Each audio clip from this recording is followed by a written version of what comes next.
are the co-curricular activities which you were doing during your education? So I was never a studious girl. I was known for like who used to like dancing and other activities like making. नमस्कार, आप सभी का स्वागत है आज NP24 channel में। तो साथियों, आज हमारे साथ एक शख्सियत बैठी हुई है, नेहल जैन जी। आप सेंट एंथनी स्कूल में पढ़ने वाली छात्रा हैं और आपने बहुत ही अच्छा प्रदर्शन किया है अपनी पढ़ाई में। आपने 96% मार्क्स लाए हैं CBSE बोर्ड के थ्रू, और इसके साथ ही आपने राजस्थान और राजस्थान के साथ अपने देश का गौरव बढ़ाया है, सम्मान बढ़ाया है। तो आज इनसे बातचीत करेंगे और हम जानेंगे कि आखिर इनकी ऐसी कौन सी रणनीति रही है, इन्होंने अपनी पढ़ाई पर ऐसे मतलब किस तरह से ऐसे फोकस किया है जो आप इतना अच्छा प्रदर्शन कर पाए। तो सबसे पहले तो आपका स्वागत है नेहल जी। थैंक यू जी। तो आपने जब आप पढ़ाई कर रहे थे तो जाहिर सी बात है कि जब भी पढ़ाई की बात आती है तो सबसे पहले शिक्षकों की बात आती है। तो आपके शिक्षक साथियों ने बिल्कुल इसमें आपका सहयोग किया होगा। तो आप अपने शिक्षक जो भी शिक्षकगण हैं उनके बारे में क्या बात करना चाहेंगे? Firstly, I would like to thanks God's Almighty for His blessings. और टीचर्स का सपोर्ट बहुत ही कांस्टेंट रहा और सबसे इम्पोर्टेंट ही टीचर्स का रहा। सबसे इम्पोर्टेंट मेरे क्लास टीचर महेश सर, वो मुझे 2 सब्जेक्ट पढ़ाया करते थे, पॉलिटिकल और ज्योग्राफी, और उन्हें हमेशा से मेरे पे विश्वास था कि तुम ऐसा करोगी। तो जब मैं भी डीमोटिवेट हुई, क्योंकि पढ़ाता तो हर टीचर है, बट एक ज़रूरी होता है कि मोटिवेशन आपको कांस्टेंट मिलता रहे, तो उनका बहुत ज़्यादा रहा। शोभना मैम, ग्रेस मैम और बाकी सारे टीचर्स का भी बहुत अच्छा सपोर्ट रहा। बहुत ही अच्छा। सेंट एंथनी स्कूल के जितने भी टीचर्स हैं उन सभी का धन्यवाद, और आप इसी प्रकार बच्चों को जो है पूरा फोकस से और बहुत अच्छे से पढ़ाएं। तो जब टीचर्स की बात आती है तो बिल्कुल जैसा कि कहा जाता है कि अभिभावक जो है वो पहले टीचर्स होते हैं बच्चों के। तो आपके अभिभावक का जो है उनका कैसा सपोर्ट रहा, उनके बारे में कुछ बताएं। सबसे ज़रूरी तो उन्हीं का सपोर्ट था, उनके बिना ये कुछ भी नहीं हो पाता। तो मम्मी जैसे कि वो खुद भी एक टीचर है, तो हर टाइम पे एग्ज़ाम से पहले कि मेरा प्रॉपर रिवीजन हो रहा है कि नहीं हो रहा है, सुबह मुझे जल्दी उठाना, और अगर थोड़ा सा भी मैं डिस्ट्रैक्ट होती थी तो उसको कंट्रोल करना। पापा का भी उसी तरीके से सपोर्ट रहा कि हर बार सैम्पल पेपर्स की बुक लेकर आना और उसको सॉल्व करते हुए देखना कि कर रही है या नहीं। तो बहुत ज़्यादा उनका भी सपोर्ट रहा। इसी के साथ मैं अपील करना चाहूँगा तमाम उन अभिभावकों से कि आप भी इसी प्रकार अपने बच्चों के साथ जो है बच्चों को सपोर्ट करें। जिस प्रकार से सैम्पल पेपर्स का लाना हुआ या उनके स्टडी के लिए एक प्रॉपर टाइम टेबल का सेट करना हुआ, इन सारी चीज़ों पे अगर फोकस किया जाए तो वाकई में नेहल जैसे और भी अच्छे रिजल्ट्स आ सकते हैं। अच्छा नेहल जी, मैं आपसे पूछना चाहूँगा कि स्पोर्ट्स में आपकी कैसी रुचि है और कौन कौन से स्पोर्ट्स हैं जिन्हें आप खेलते हैं? स्पोर्ट्स में ज़्यादा इंटरेस्ट तो नहीं है, बट जनरली अगर बात करें तो इंडोर्स में मेरे को चेस बहुत पसंद है और आउटडोर्स में बैडमिंटन, जो कि मैंने अपने फिजिकल एजुकेशन में भी लिया था। तो आपको लगता है एजुकेशन में जो है स्पोर्ट्स का एक बहुत बड़ा रोल है? हाँ बिल्कुल है, क्योंकि फिजिकल एजुकेशन में हमारे 30 मार्क्स जो है वो प्रैक्टिकली जाते हैं, जो आप बैडमिंटन या कोई भी स्पोर्ट्स लेंगे। और पढ़ाई के साथ जब आप स्पोर्ट्स एक्टिविटीज़ भी करते हैं तो हमारा माइंड रिलैक्स होता है और हम ज़्यादा कंसिस्टेंसी से पढ़ सकते हैं। बिल्कुल।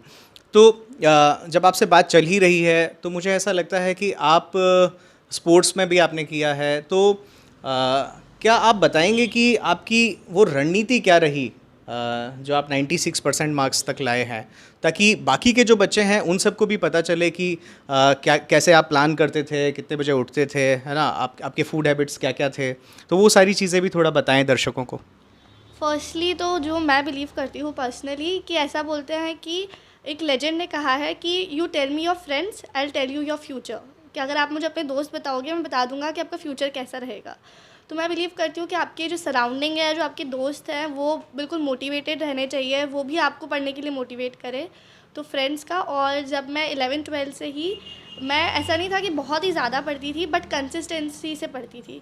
और एग्ज़ाम्स के कुछ टाइम पहले थे मैं 4 बजे से उठती थी, और कुछ एंडिंग में मैंने जियो का फ़ोन ले लिया था और मैं उसे यूज़ करती थी लास्ट के 2-3 महीने में एग्ज़ाम्स में। और कंसिस्टेंसी से पढ़ा है, खुद के नोट से पढ़ा है।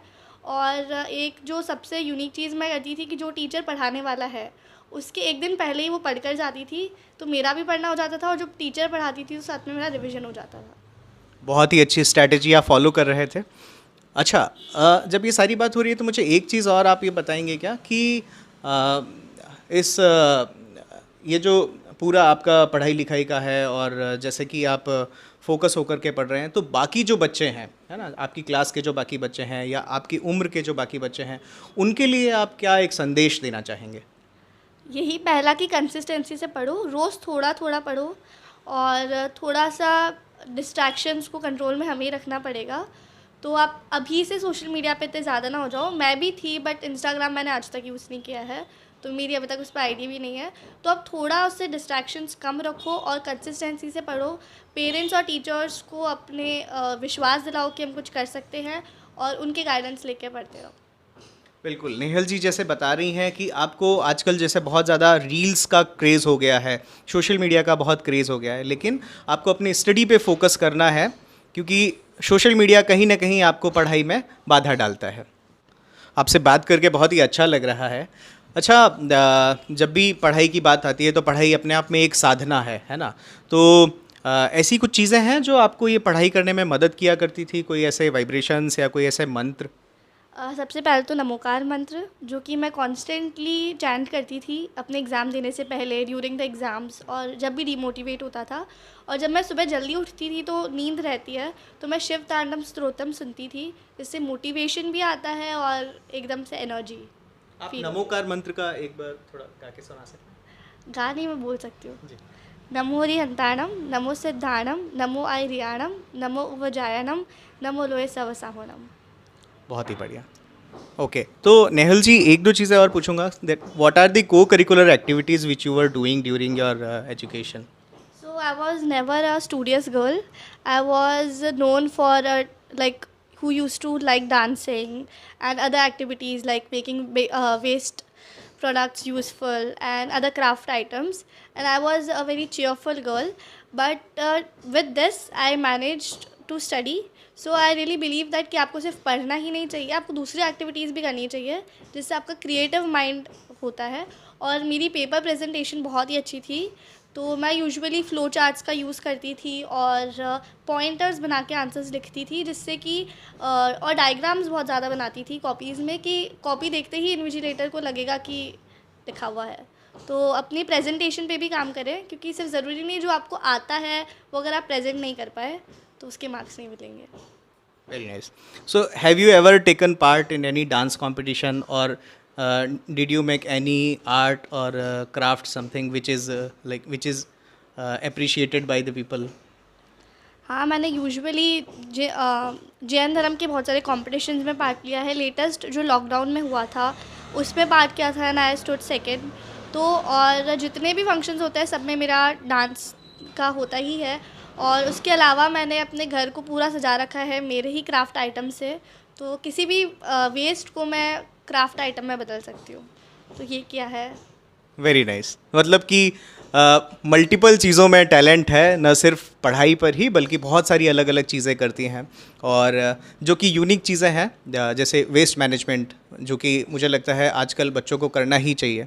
तो बहुत ही अच्छा लगा आपसे बात करके, और NP24 चैनल की तरफ से आपको ढेर सारी शुभकामनाएं, आपके पेरेंट्स को और आपके परिवार के जो दूसरे अन्य सदस्य हैं, आपके फ्रेंड्स को, सबको ढेर सारी शुभकामनाएं, और आप ऐसे ही जीवन में तरक्की करें। Thank you so much.